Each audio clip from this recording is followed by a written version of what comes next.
Hello friends, welcome to my YouTube channel KL study friends. MP TET वर्ग 2 mains exam जो कि आपका अगस्त में होने वाला है, उसके लिए हम केमिस्ट्री की आपकी क्लासेस यहाँ पर ले रहे थे। तो उसी क्रम में हमारी अगली क्लास होगी, क्लास नंबर 32 रहेगी, जिसमें हम आपके अधातुओं के यौगिक को पढ़ रहे थे। ठीक है, तो इससे पहले आपकी जो है 31 क्लासें हो गई हैं और इन 31 क्लासों में आपके जो पात्रता परीक्षा के सिलेबस में टॉपिक दिए गए हैं उनको हमने कवर किया हुआ है।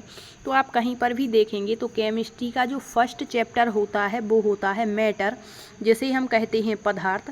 तो ये हम कवर कर चुके हैं। ठीक है, पदार्थ का जो वर्गीकरण है भौतिक आधार और रासायनिक आधार पर, ये बहुत अच्छे से आपको सारी चीज़ें इसमें हमने बता दी हैं। ठीक है, इसके बाद पदार्थ जो है वो किससे बना होता है, आपके परमाणु से। तो परमाणु की पूरी संरचना आपको पढ़नी होती है, किसने क्या परमाणु के बारे में कहा है, किसने कौन सी थ्योरी दी है, ये सारी चीज़ें। ठीक है, इसके बाद परमाणु के बाद आपका जो है इनमें आपके ये बहुत बड़े टॉपिक हैं। जब आप इनको देखेंगे तो आपको पता लगेगा कि इनमें क्या कुछ आपको पढ़ना है। ठीक है, इसके बाद हमने आपकी जो है आवर्त सारणी स्टार्ट की हुई थी। तो आवर्त सारणी आपके केमिस्ट्री की रीढ़ मानी जाती है।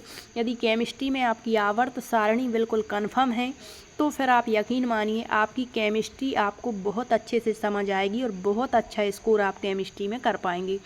तो बार बार आपसे कह रहे हैं, आवर्त सारणी को अच्छे से आप बिल्कुल कन्फर्म कर लें। कोई भी व्यक्ति, कोई भी कितना भी अच्छा एग्जामिनर हो, यदि आपको कोई एक तत्व का नाम उसने बता दिया तो आप उसके बारे में उसको 100 फैक्ट गिनवा दें। इस तरीके से आपको आवर्त सारणी क्लियर करनी है। ठीक है, तो आवर्त सारणी यदि आपकी क्लियर है तो वर्तमान में हम कितने तत्व पढ़ते हैं, 118 तत्व। तो इन 118 तत्वों को फिर वर्गीकृत किया गया है आपका। ठीक है, तो इनमें से आपको धातुएं पढ़नी हैं, अधातुएं पढ़नी हैं और उपधातुएं पढ़नी हैं। तो धातु, अधातु और उपधातु के बारे में हम आपको पहले ही सारा कुछ चीज़ें बता चुके हैं और जो धातुएं होती हैं उनके आपको यौगिक भी बता दिए हैं। वैसे तो बहुत सारी धातुएं हैं, तो सभी के यौगिक हमें नहीं पढ़ने, जो इम्पोर्टेंट हैं हमारे एग्ज़ाम की दृष्टि से वो हम आपको कवर करवा चुके हैं।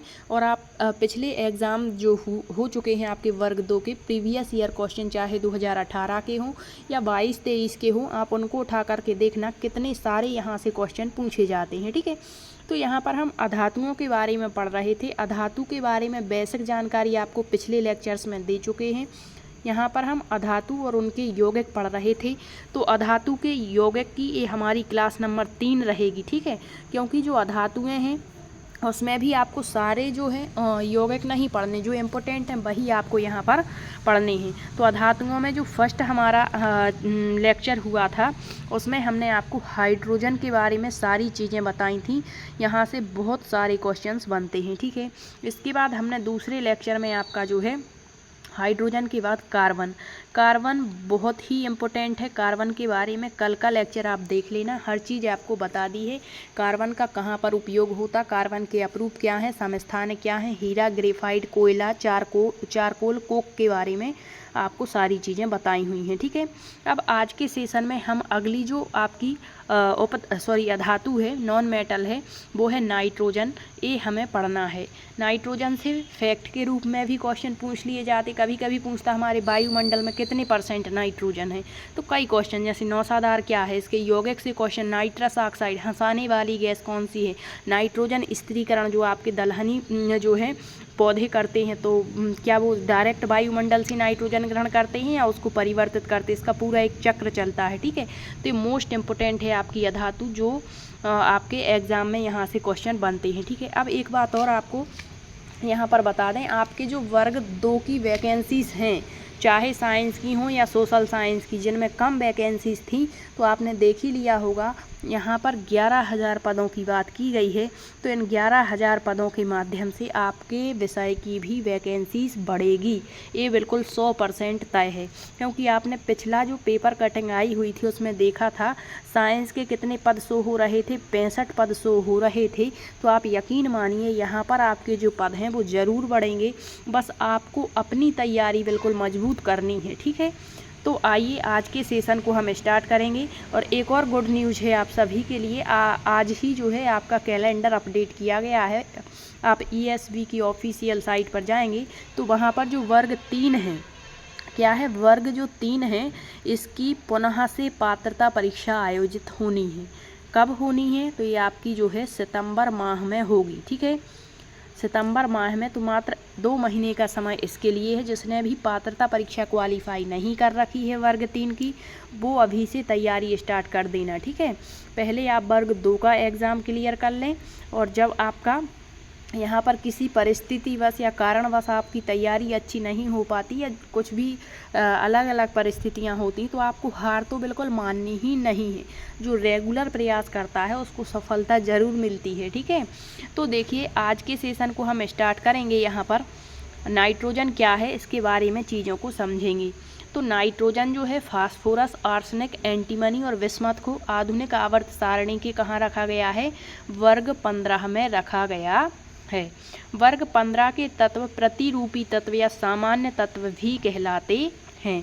नाइट्रोजन को छोड़कर शेष सभी जो समूह 15 के तत्व आप देख रहे हैं, इनमें यदि हम नाइट्रोजन को छोड़ दें तो बाकी सभी तत्व ठोस अवस्था में होते हैं, जबकि आपका नाइट्रोजन जो है वो गैस अवस्था में होता है। ये आपको याद रखना है। अब देखिए नाइट्रोजन और विस्मत को यदि छोड़ दें वर्ग 15 के अन्य सदस्य जो हैं, नाइट्रोजन और विस्मत को छोड़कर वो सब अपरूपता का गुण दर्शाते हैं। कल आपको बताया हुआ था अपरूप क्या कहलाते हैं। ठीक है, अब देखिए वर्ग 15 के तत्वों में नाइट्रोजन और फास्फोरस क्या हैं? ये 2 अधातुएं हैं। आर्सेनिक और एंटीमनी क्या है? उपधातु है। अब ये उपधातु क्या होती है? तो जो धातु और अधातु दोनों की क्वालिटीज़ रखते हैं, दोनों के गुण दर्शाते हैं, वो आपकी उपधातु होती है। और इनको कहाँ रखा गया है? क्वेश्चन पूछा जा चुका है। तो धातु और अधातुओं के मध्य में इनको रखा गया है। और यदि आप इनको डिटेल से पढ़ना चाहते हैं तो पिछले लेक्चर देख लें, पूरी की पूरी आपको उपधातुएं उनके जो गुण हैं वो आपको बता दिए हैं। ठीक है, अब देखिए जो अंतिम तत्व है समूह 15 का विस्मत, वह एक धातु है। तो देखिए समूह 15 में कितनी अधातुएं हैं? 2 हैं। कौन कौन सी? नाइट्रोजन और फास्फोरस। फिर आपके आर्सेनिक और एंटीमनी क्या है? तो ये उपधातु है। और अंतिम तत्व जो है विस्मत, वो क्या है? आपका धातु है। ठीक है, तो ये भी आपको याद रखना है कि जो आवर्त सारणी है उसमें कहाँ पर आपकी धातुएं हैं, कहाँ पर अधातुएं हैं। फिर जैसे कह देते हैं, क्वेश्चन पूछता है कि दाएं से बाएं या बाएं से दाएं ओर जाने पर धातुओं की संख्या बढ़ती है या घटती है, या ऊपर से नीचे जाने पर। तो ये आपको कुछ गुण याद रखने हैं आवर्त सारणी के। ठीक है, अब देखिए नाइट्रोजन वायु का एक प्रमुख अवयव है। आयतन की दृष्टि से वायुमंडल का लगभग कितना? 78% भाग नाइट्रोजन ही है। ये याद रखना। ठीक है, नाइट्रोजन प्रोटीन नामक जटिल जो कार्बनिक यौगिक हैं उनमें उपस्थित रहता है। अब जो नाइट्रोजन है यूरिया नामक कार्बनिक यौगिक का प्रमुख अवयव है। एक क्वेश्चन आपका पिछली बार जब हमने स्वयं ये एग्ज़ाम दिया हुआ था तब एक क्वेश्चन पूछा गया था कि यूरिया में नाइट्रोजन की कितनी मात्रा होती है, तो वहाँ पर ये ऑप्शन में दिया गया था कितनी होती है? 46%। अब आपको यहाँ पर कंफर्म कर दें, कभी कभी ऑप्शन में 46% ना दे करके लगभग में दिया जाता है, 42 करके दिया जाता है। ठीक है, तो जब इस तरीके से ऑप्शन मिले आपको तो इसके इर्द गिर्द यदि ऑप्शन रहते तो भी बिल्कुल करेक्ट होता है आंसर। ठीक है, तो ये मोस्ट इम्पोर्टेंट क्वेश्चन है आपका। अब देखिए पेड़ पौधे मिट्टी से जो नाइट्रोजन है वो नाइट्रेट के रूप में ग्रहण करते हैं। हमने पहले भी बताया नाइट्रोजन स्थिरीकरण में कि जो पेड़ पौधे हैं वो डायरेक्ट नाइट्रोजन ग्रहण नहीं कर पाते, तो इसको वो इसके यौगिक के रूप में ग्रहण करते हैं, तो नाइट्रेट के रूप में प्राप्त करते हैं।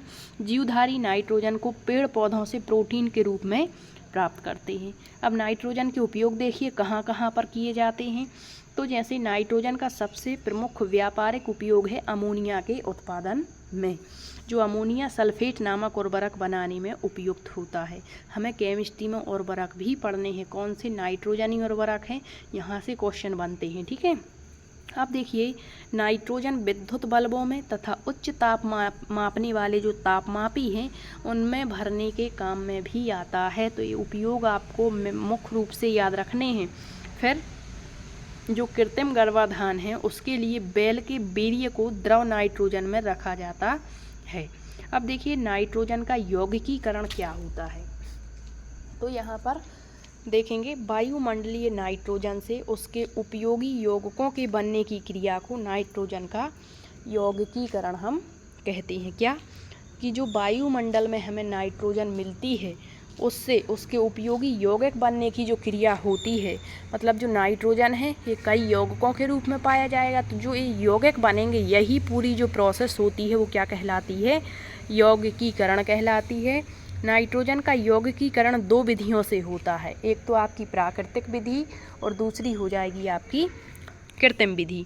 अब देखिए लेग्यूमिनस जो परिवार है, आपको ये जो है यदि आपने बायोलॉजी की क्लास अटेंड की होगी पिछले लेक्चर, ठीक है, तो वहाँ पर आपकी जो है आपको जो नाइट्रोजन स्थिरीकरण है वहाँ पर आपको पादप जगत के अंदर ये चीज़ें करवाई हुई हैं, ठीक है। तो यदि आप बायोलॉजी की थ्योरी क्लियर करना चाहते हैं तो अलग से हमने तीनों सब्जेक्ट केमिस्ट्री, फिजिक्स, बायोलॉजी की अलग अलग प्लेलिस्ट बना दी है और बायोलॉजी की 65+ थ्योरी वाली क्लासें हो गई हैं और आपके जो है यहाँ पर जो बायोलॉजी के प्रैक्टिस सेट हैं वो भी आपके यहाँ पर चल रहे हैं, 15+ प्रैक्टिस सेट भी हो चुके हैं, ठीक है, तो आप उनको भी ज़रूर लगाइए। तो देखिए जो लेग्यूमिनस परिवार है अर्थात दलहनी परिवार होता है, दलहनी पौधों का परिवार होता है, तो इन पौधों की जड़ों की गांठों में जो पाए जाने वाला राइजोबियम नामक जीवाणु है, तो राइजोबियम से खूब क्वेश्चन पूछता है कि जो आपके नाइट्रोजन स्थिरीकरण करने वाला जीवाणु है वो कौन सा है, तो राइजोबियम एक क्वेश्चन हो गया, ठीक है। अब दूसरा पूछता है कि जो राइजोबियम है जो दलहनी फसलों की जड़ों में पाया जाता है यह कैसा संबंध दर्शाता है, तो ये सहजीवी संबंध दर्शाता है, ठीक है। तो जो राइजोबियम नामक सहजीवी जीवाणु नाइट्रोजन स्थिरीकरण में भाग लेता है। अब देखिए नाइट्रोजन यौगिकों का नाइट्रोजन में परिवर्तन। अब देखिए पहले यौगिकीकरण पड़ा, मतलब नाइट्रोजन से विभिन्न जो यौगिक जिस क्रिया से बनते वो यौगिकीकरण था। अब देखिए नाइट्रोजन के जो विभिन्न यौगिक हैं उनका नाइट्रोजन में परिवर्तन होना ही विनाइट्रीकरण कहलाता है, तो ये परिभाषा भी आपकी पूछी जा चुकी है। यह क्रिया कुछ जीवाणुओं के द्वारा संपन्न होती है जिसे विनाइट्रीकारी जीवाणु कहते हैं। विनाइट्रीकारी जीवाणु के प्रभाव से जो नाइट्रोजन युक्त यौगिक हैं सीधे कहाँ परिवर्तित हो जाते हैं, नाइट्रोजन में, और यह सीधे नाइट्रोजन कहाँ चली जाती, वायुमंडल से, क्योंकि हम वायुमंडल से ही तो नाइट्रोजन को ग्रहण कर रहे हैं। तो नाइट्रोजन को पौधे डायरेक्ट ग्रहण नहीं कर पाते तो वो उसको यौगिक में बदल देते हैं और फिर जब पुनः से जो आपका नाइट्रोजन है यौगिक से पुनः से आपका जो है नाइट्रोजन बनेगा, तो ये क्रिया क्या कहलाएगी आपकी, विनाइट्रीकरण। अब देखिए प्रकृति में नाइट्रोजन के यौगिकों के निर्माण, मतलब एक तो यौगिक बन रहे हैं, ये क्रिया क्या है आपकी, यौगिकीकरण, और विनाश का एक चक्र चलता है, इसी को नाइट्रोजन चक्र कहते हैं। एक तो यौगिक बन रहा है, नाइट्रोजन से यौगिक का बनना, ये क्या है, यौगिकीकरण है, और फिर जो यौगिक है उनसे पुनः नाइट्रोजन बनना, ये विनाइट्रीकरण है। तो ये पूरा एक चक्र चलता है, इसी को नाइट्रोजन चक्र कहते हैं। अब देखिए यहाँ जो नोट फैक्ट यहाँ पर होते वो आपको याद रखने हैं, यहाँ से डायरेक्ट क्वेश्चन पूछता है। तो जलती हुई जो सीख होती है उसको नाइट्रोजन से भरे जार में ले जाने पर वह बुझ जाती है, याद रखिए। अब नाइट्रोजन के यौगिक देखिए, सबसे पहले अमोनिया, यहाँ से खूब क्वेश्चन बनते हैं। तो देखिए अमोनिया नाइट्रोजन का एक स्थायी हाइड्राइड है। सर्वप्रथम सन 1774 में प्री स्टेले ने अमोनियम क्लोराइड और लाइम के मिश्रण को गर्म करके अमोनिया गैस प्राप्त की और उसका नाम क्षारीय वायु रखा था। अब देखिए बर्थलेट ने सन 1750 ईस्वी में बताया कि अमोनिया नाइट्रोजन और हाइड्रोजन का यौगिक है। अमोनिया का औद्योगिक, ये याद रखना, अमोनिया का जो उत्पादन है वो किस विधि से किया जाता है, तो हेबर विधि से किया जाता है। अमोनिया की आकृति पूछा जाता है आपसे, तो टेट्राहेड्रल आकृति या पिरामिडल होती है इसकी आकृति, तो ये आप याद रखना मुख्य रूप से, ठीक है। अब देखिए उच्च दाब पर जो अमोनिया है इसको कार्बन डाइऑक्साइड अर्थात CO2 के साथ यदि हम गर्म करते हैं तो कार्बनिक यौगिक जो है वो यूरिया प्राप्त होता है। तो ये क्वेश्चन आपको अभी बताया, यूरिया में कितना नाइट्रोजन, 46%, ठीक है। अब अमोनिया के उपयोग देखिए, द्रव अमोनिया जो होती है इसका उपयोग रेफ्रिजरेटर में बर्फ़ जमाने में किया जाता है, अमोनियम लवणों के उत्पादन में, यूरिया के निर्माण में, सफाई के काम में चिकनाई दूर करने के लिए, और हाइड्रोजन के उत्पादन में इसका उपयोग होता है। अब देखिए जो द्रव अमोनिया की बोतलों को कुछ समय तक बर्फ़ में रखने के पश्चात खोला जाता है क्योंकि द्रव अमोनिया का वाष्प दाब अधिक होता है। तो ये एक आपका यौगिक हो गया अमोनिया, ठीक है। अब देखिए नौसादार क्या है, तो नौसादार का व्यापारिक नाम है अमोनियम क्लोराइड, NH4Cl इसका सूत्र होता है। अब इसका उपयोग शुष्क बैटरियों में, धातुओं को जोड़ने के पहले उनकी सतह साफ करने में, बर्तनों में कलाई करने में और औषधि निर्माण में इसका उपयोग होता है। तो डायरेक्ट नौसादार का सूत्र पूछा गया था पिछली बार, तो आपको याद रखना है NH4Cl, इसको क्या कहेंगे, अमोनियम क्लोराइड। ठीक है। अब नाइट्रस ऑक्साइड देखिए, जिसे हम कहते हैं N2O। नाइट्रस ऑक्साइड गैस को अल्प मात्रा यदि थोड़ी सी भी मात्रा में हम सूंघ लेते हैं तो हंसी उत्पन्न होती है। इस गुण के कारण नाइट्रस ऑक्साइड को हंसी उत्पन्न करने वाली गैस या लॉफिंग गैस कहा जाता है। ये आप याद रखना, लॉफिंग गैस या हंसी उत्पन्न करने वाली गैस, जिसमें मनुष्य को यदि थोड़ी सी भी सूंघा दी जाती है तो हंसी उत्पन्न होती, वो है नाइट्रस ऑक्साइड। यहाँ कन्फ्यूजन होता है, एक होता है नाइट्रिक और एक होता है नाइट्रस। तो याद रखना नाइट्रस ऑक्साइड N2O इसका सूत्र है। डायरेक्ट सूत्र भी पूछता है नाइट्रस ऑक्साइड का, तो N2O है। अब देखिए, चीड़ फाड़ या दांत उखाड़ने समय बेहोश करने के लिए ऑक्सीजन के साथ नाइट्रस ऑक्साइड का जो मिश्रण है वो निश्चेतक के रूप में दिया जाता है। नाइट्रस ऑक्साइड की खोज यदि पूछता है किसने की थी, तो प्रीस्टले ने ही इसकी खोज की थी। विद्युत विसर्जन के समय हवा की ऑक्सीजन और नाइट्रोजन आपस में संयोग कर नाइट्रिक ऑक्साइड का निर्माण करते हैं। अब देखिए, नाइट्रिक अम्ल मोस्ट इम्पोर्टेंट है। नाइट्रिक अम्ल, इसका सूत्र पूछा जाता है। तो ये जो अम्ल हैं और क्षार हैं, जब हम वहाँ पढ़ेंगे तो आपको सारे सूत्र बताएंगे, अम्ल जो इम्पोर्टेंट हैं और क्षार जो इम्पोर्टेंट है। ठीक है। तो नाइट्रिक अम्ल का सूत्र आपको याद रखना है, इसका सूत्र होता है HNO3। ठीक है, नाइट्रिक अम्ल। तो प्रयोगशाला में नाइट्रिक अम्ल का जो उत्पादन है औद्योगिक पैमाने पर 3 विधियों से होता है। एक तो ऑस्टवाल्ड विधि, बर्कलैंडाइड विधि और बक यंत्र विधि के द्वारा। नाइट्रिक अम्ल के उपयोग देखिए, सोने और सिल्वर को शुद्ध करने में। नेक्स्ट है तांबा, पीतल, कांसा आदि के ऊपर चित्र बनाने और नाम लिखने में इसी का उपयोग किया जाता है। जो बर्तन हम खरीदते हैं उस पर जो मशीन से नाम लिखवाते हैं, उसमें किसका यूज़ होता है, इसी नाइट्रिक अम्ल का। अब देखिए, अम्लराज, एक क्वेश्चन पूछा गया था, इसका अनुपात पूछा था कि जो अम्लराज है वो किस किस का मिश्रण है। तो एक तो जो अम्लराज है आपका वो किसका मिश्रण है, तो एक आयतन सांद्र नाइट्रिक अम्ल, अभी हमने पढ़ा नाइट्रिक अम्ल का और हाइड्रोक्लोरिक अम्ल का।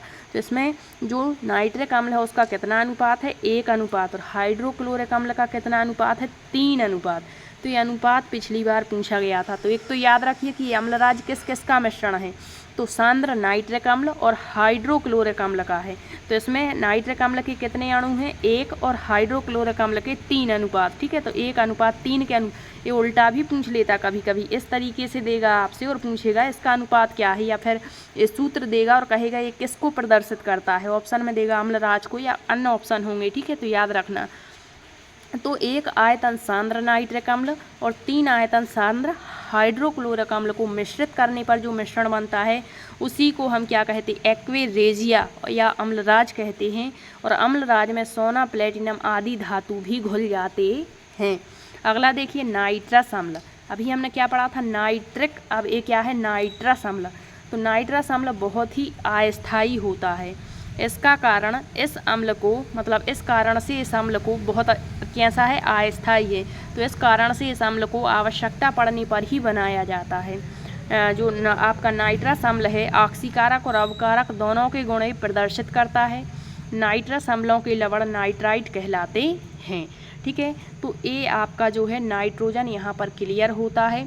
अब नाइट्रोजन यदि आप स्थिरीकरण पढ़ना चाहते हैं तो आप बायोलॉजी की क्लास देखिए। आपसे कहते हैं कि हर एक क्लास में आपको कुछ ना कुछ चीज़ें सीखने को मिलती हैं और आगे वो आपको हेल्प करती हैं। ठीक है। तो आप सारी क्लासों को देखते चलिए और अपने से भी और अधिक मेहनत करने का प्रयास करना और अधिक से अधिक अपने स्टडी के लिए समय दीजिए, क्योंकि टाइम बहुत ही कम है। आज फिर से आपका जो कैलेंडर अपडेट हुआ है उसमें आपके जो वर्ग 2 चयन परीक्षा है वहाँ पर अगस्त ही शो हो रहा है। तो आप इसमें मतलब इस भ्रम में मत रहिए कि आपकी डेट बढ़ेगी। ठीक है। आपका अगस्त में ही एग्ज़ाम बिल्कुल क्लियर हो जाएगा। तो आपके पास मात्र यदि बात करें तो 1 महीने से भी कम समय बचा हुआ है। अब इस 1 महीने में आप दिन रात बिल्कुल मेहनत करिए, जी जान से मेहनत करिए, क्योंकि आप देख रहे हैं कि कितनी यहाँ पर कितनी ज़्यादा आपसे कहें बेरोज़गारी है और एक पोस्ट के लिए हज़ारों बच्चे यहाँ पर लड़ रहे हैं। तो आपको उन्हीं हज़ारों बच्चों में से उन एक पोस्ट को मतलब हासिल करना है, ठीक है। और अपने माँ बाप के सपने को साकार करना, अपने सपने को साकार करना है, ठीक है। तो थोड़ी सी तैयारी भी आपको अलग तरीके से करनी होगी, ठीक।